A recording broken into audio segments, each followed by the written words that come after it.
Muitos sonham em casar, sonham com o amor, com o companheirismo, com a cumplicidade de uma vida a dois, mas o que fazer quando o tempo passa e a promessa parece demorar? Como orar de forma correta, madura, alinhada com a vontade de Deus? E o que fazer no tempo de espera, sem se perder na ansiedade ou em relacionamentos errados? Claro que o casamento é uma bênção, mas é importante entender que ele não é o prêmio final da vida cristã. Não é a conclusão da jornada, mas um caminho entre dois propósitos que se cruzam e decidem caminhar juntos. Por isso, orar para casar não pode ser uma oração desesperada, mas uma conversa honesta com o Pai, que conhece o coração de cada um e tem planos específicos para seus filhos. Jesus ensinou que, antes de qualquer coisa, devemos buscar o reino de Deus e a sua justiça, e tudo mais nos será acrescentado. Isso inclui um casamento abençoado. A questão é que, muitas vezes, se busca o casamento antes de buscar o reino, como se a felicidade dependesse de uma pessoa e não de uma intimidade com Deus. Então a primeira coisa que a Bíblia nos ensina sobre orar por um relacionamento é: alinhe seu coração com o de Deus.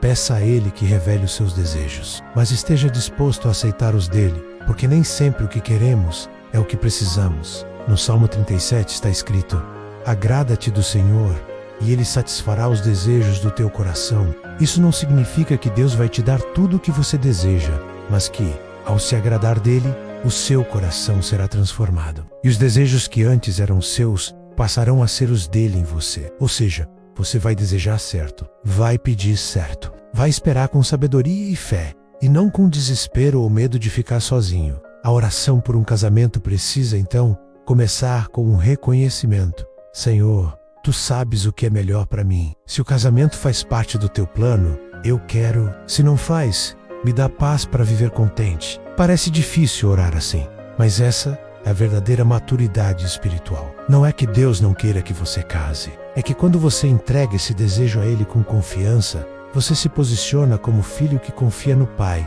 não como alguém que exige algo.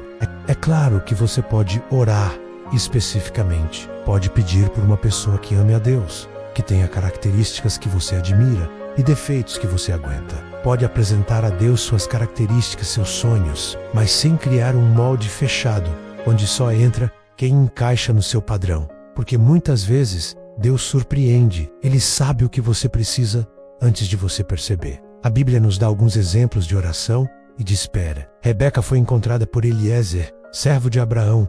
Após uma oração específica, ele pediu uma mulher que tivesse atitudes de bondade e hospitalidade, e Deus respondeu. Ruth se posicionou no campo, em humildade e serviço, e foi vista por Boaz, um homem íntegro e justo. Essas histórias mostram que a oração é poderosa, mas precisa vir acompanhada de atitude, humildade e fé. E o que fazer no tempo de espera? Essa é uma das maiores dores de quem deseja se casar. A espera, o silêncio, a sensação de que todos estão seguindo suas vidas, enquanto você continua sozinho. Mas o tempo de espera, na verdade, é um tempo de preparação.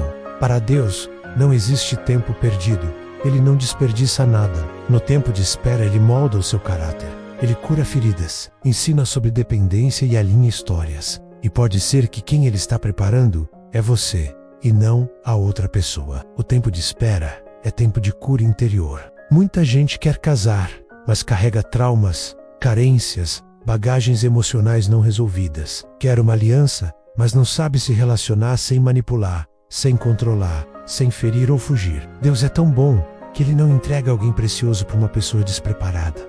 Ele ama os dois. Por isso, a espera muitas vezes é graça, proteção e cuidado. É nesse tempo que se aprende a amar a si mesmo, a se ver com os olhos de Deus, a descobrir identidade e propósito. Porque ninguém pode preencher um vazio que é espiritual. Casamento não cura a solidão existencial, só Deus faz isso. Quando você aprende a ser inteiro nele, você para de buscar no outro algo que só o Pai pode dar. Você não entra em um relacionamento para ser salvo, mas para somar e refletir o amor de Deus. Nesse tempo, invista em conhecer a Bíblia, em desenvolver seu chamado, sirva, trabalhe, estude, cuide da sua saúde emocional e espiritual. Seja a pessoa que você gostaria de encontrar, porque relacionamentos saudáveis são construídos por pessoas curadas, não por almas em frangalhos tentando se completar. Cuidado também com a comparação. Às vezes, ao olhar as redes sociais, parece que todo mundo está namorando, casando, sendo feliz, mas você não vê os bastidores. E mesmo que sejam felizes, a sua história é única. Não tente viver o tempo dos outros. Viva o seu com propósito. Deus não está atrasado. Ele está sendo detalhista. Outra armadilha no tempo de espera é o desespero que leva a atalhos. Relacionamentos tóxicos, alianças fora da vontade de Deus, envolvimentos que só geram dor. Lembre-se, o inimigo também pode apresentar alguém aparentemente certo, mas que no fundo é laço para te afastar do propósito. Por isso, seja sensível à voz de Deus. Ore, observe frutos, ouça conselhos sábios. Nem tudo que é bonito é bênção. Além disso, cultive a fé. Fé de que Deus é bom. Fé de que Ele se importa com seu coração. Fé de que Ele vê suas lágrimas e seu silêncio. Em Romanos 8:28, Paulo afirma que todas as coisas cooperam para o bem daqueles que amam a Deus e são chamados segundo o seu propósito. Isso inclui o tempo de solteiro. Esse tempo não é um limbo, é campo fértil de crescimento, liberdade, autoconhecimento e intimidade com Deus.